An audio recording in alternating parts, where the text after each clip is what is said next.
وإن عليكم لحافظين كراما كاتبين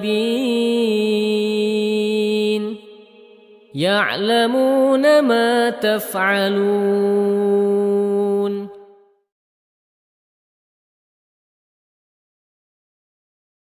Assalamualaikum warahmatullahi wabarakatuh. Alhamdulillahilladzi bi ni'matihi yatimmu jami'al imtihan wa yuballighuna ila yaumil udlah bi quwwatil iman. Wassalatu wassalamu ala khairil insan wa ala alihi wa sahbihi ahlul ulumi wal irfan. Amma ba'du. Pemirsa Zahmad Wajid TV yang berbahagia dimanapun Anda berada, alhamdulillah pagi hari ini Purnama 2 mengaji kembali bersamai kita semua. Hari ini kebetulan temanya adalah terkait laporan ataupun penilaian, karena memang hari ini adalah hari di mana anak-anak kita semua menerima hasil dari semua apa yang sudah mereka jalani di masa-masa belajar mereka 1 semester ini. Mudah-mudahan mereka semua benar-benar mendapatkan hasil yang sesuai, yang terbaik untuk mereka semua. Amin ya rabbal alamin. Terkait itu, saya akan sedikit menyinggung tentang semua yang kita perbuat sebagai makhluk Allah Subhanahu wa ta'ala ini tidak lepas dari penilaian di sisi Allah Subhanahu wa ta'ala oleh beribu-ribu, berjuta-juta malaikat yang ditugaskan untuk menemani sekaligus menjadi tim penilai untuk kita semua sehari-hari. Ternyata kita setiap hari, bukan hanya setiap semester seperti anak-anak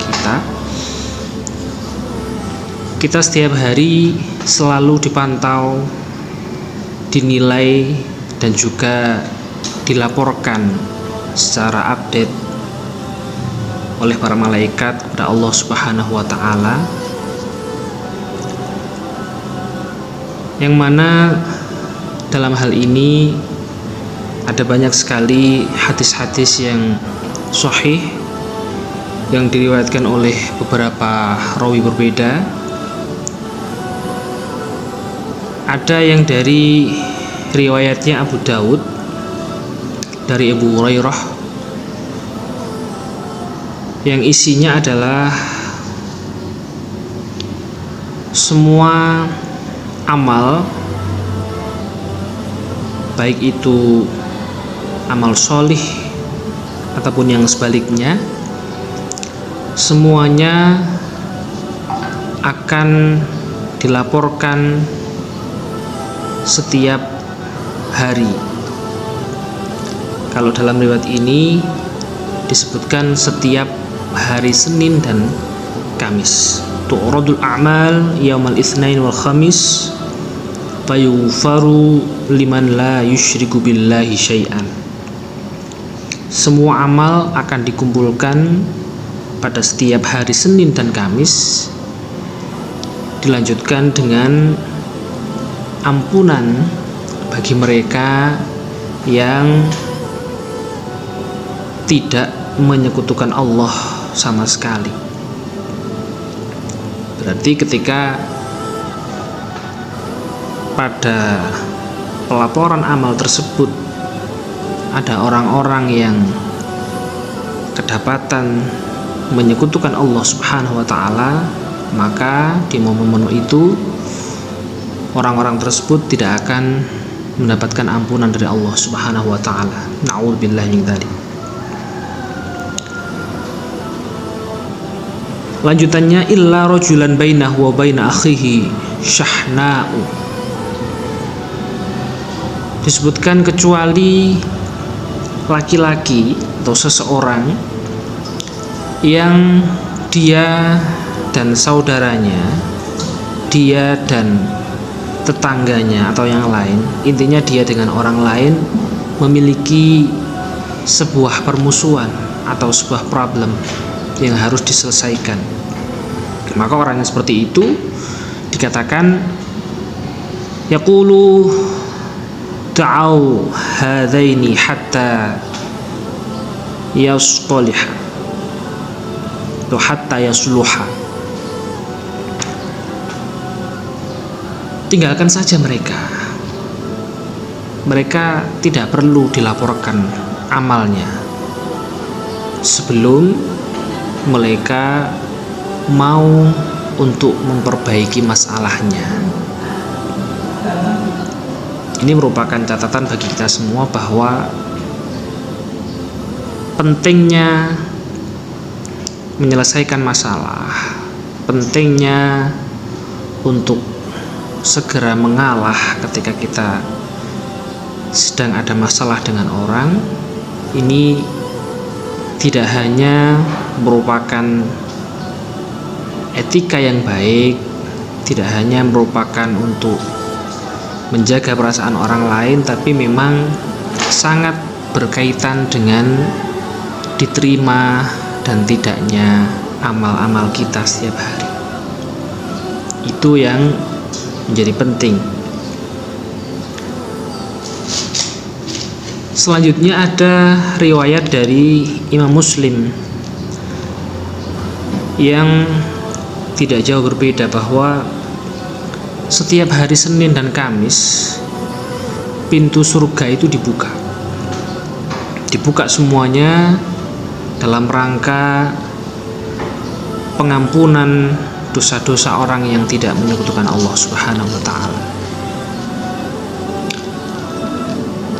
Satu lagi dari riwayat Tirmidzi, setiap hari Senin dan Kamis amal-amal itu dihaturkan, dilaporkan kepada Allah Subhanahu wa taala. Dan pada saat itu aku ingin kondisiku merupakan orang yang sedang berpuasa. Itu adalah salah satu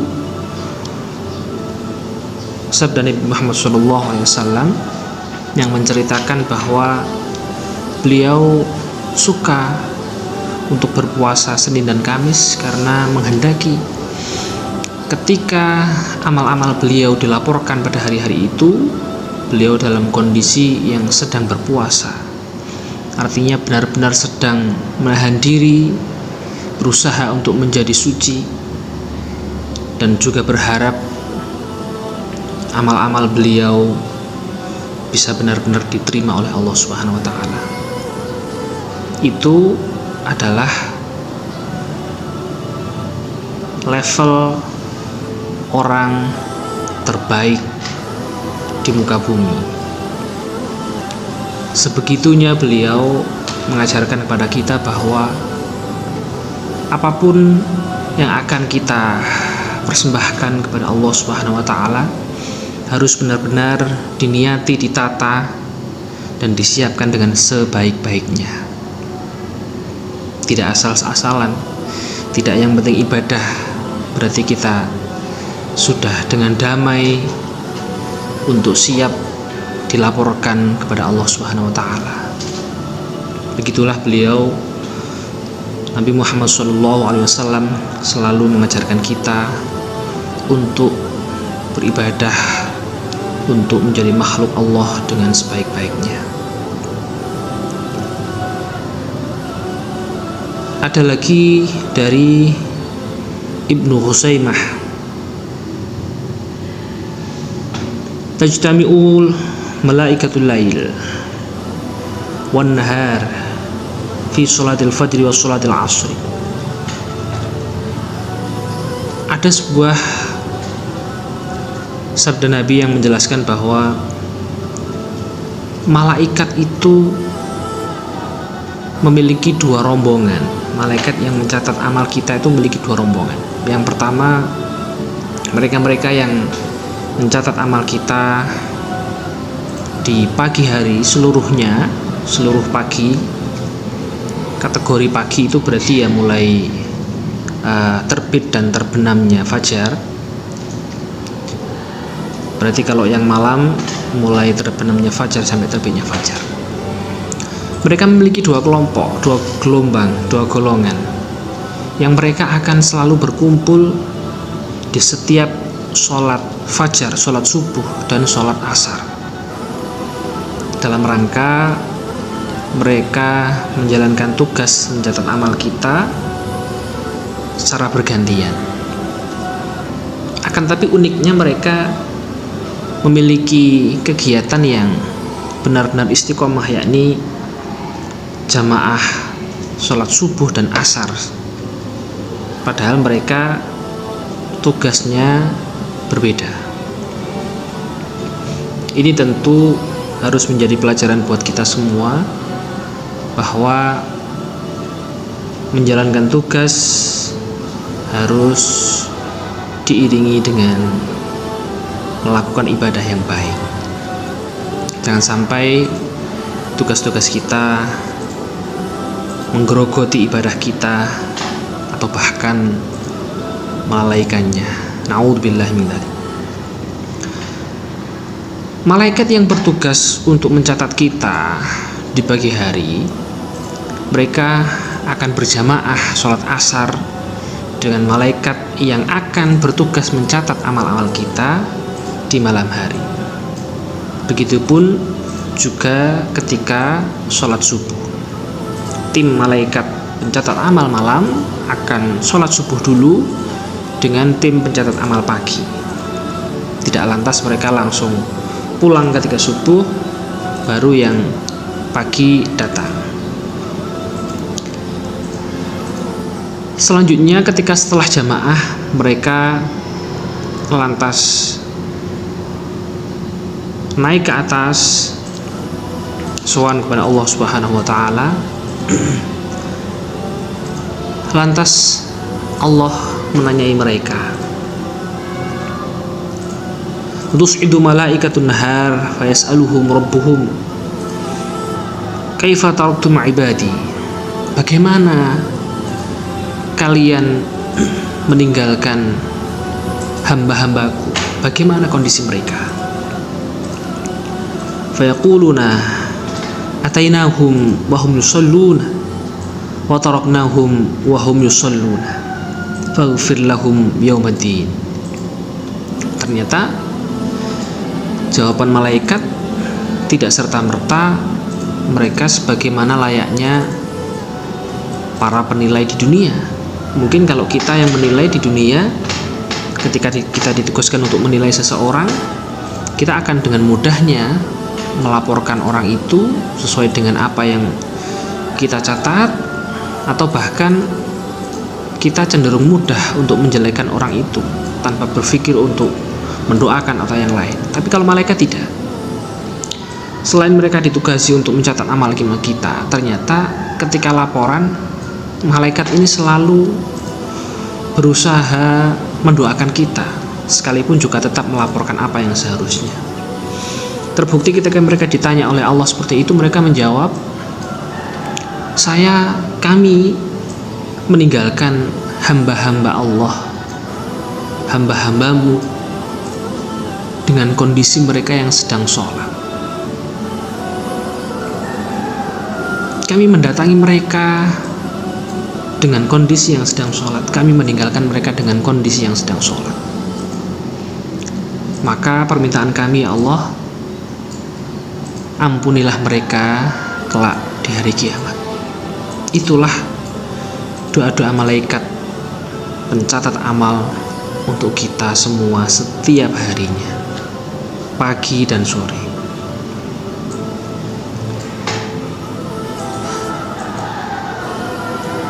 Kita patut bersyukur bahwa dengan semua dosa-dosa kita, dengan semua kelalaian kita,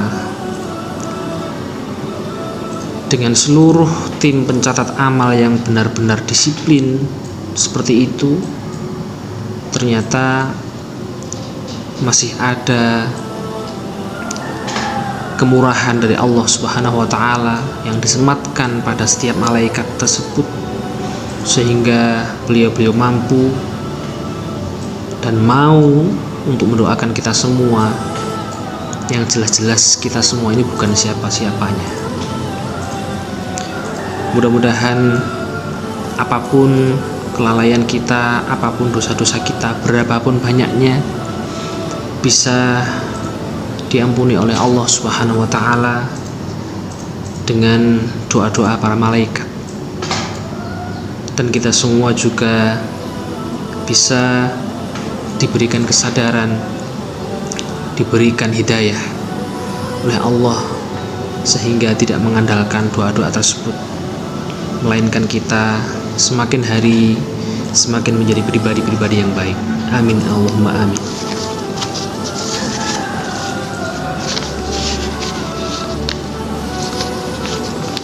Mungkin itu apa yang bisa saya sampaikan hari ini berhubungan dengan pembagian raport hasil pembelajaran, hasil belajar anak-anak kita yang akan dilaksanakan hari ini. Perlu diketahui sedikit bahwa ujian, atau dalam bahasa Arab disebut imtihan, itu merupakan sebuah momen yang memang menjadi tolak ukur bagaimana seseorang dimuliakan, bagaimana seseorang dihinakan. Ada salah satu kata-kata yang paling populer dalam momen ujian, bil imtihan yukramul mar'u aw yuhan. Dengan ujian seseorang berpotensi untuk dimuliakan atau dihinakan. Maka